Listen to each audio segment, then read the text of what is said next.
এসব তুমি কি বলছো মা?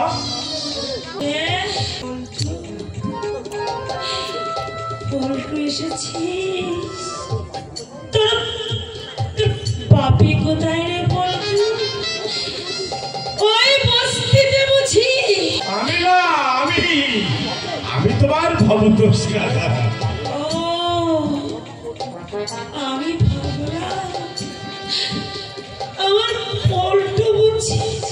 ও আচ্ছা দোস্ত বাবা, আপনি কোনোদিন নেশা করেছেন? না জীবনে কোনোদিন নেশা করার সুযোগ পাইনি না।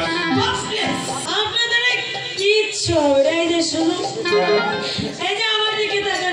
বলো মা, বলো, আমি শুনছি। নেশা করেন বুঝলেন? নেশা করবেন, যত টাকা লাগে আমি আপনাকে দেব। ঠিক আছে মা, তুমি যখন বলছো তখন এবার থেকে নেশাই করবো। তুমি আবার সতী লক্ষ্মী মা। ননসেন্স! সতী লক্ষ্মীরা বলছে বিধবার বিয়ে করে। আমি একটা অলক্ষী। না, তুমি অলক্ষী না মা, তুমি হচ্ছ আমার সাক্ষাৎ জগদ্ধাত্রী মা। আমাদের হিন্দু শাস্ত্রে দ্বিতীয় বিবাহের নজির আছে, তারা মন্দোদরী। সত্যি আপনি খুব ভালো মানুষ, তাই তো আপনি আমার মনের ব্যথাটা বুঝতে পেরেছেন। আপনি যান, সেখানে তো পাঠিয়ে দিন। ঠিক আছে আজই আমি ওকে বিয়ে করব। সে কি ওমা, বিয়ে তো সে 10-এর ভাগ, কিন্তু আজ না, অত দেরি আমার সহ্য হবে না। আজ এক্ষুনি এই মুহূর্তে আমি ওকে বিয়ে করবো। যান, শিখরকে পাঠিয়ে দিন। যান। যাচ্ছি মা, আমি যাচ্ছি। এই কাগজটা একটু সই করে দাও তোমার। ওই দিতে হবে। দেখতে পাচ্ছেন লক্ষ্মীর মেয়ের মতো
কিছু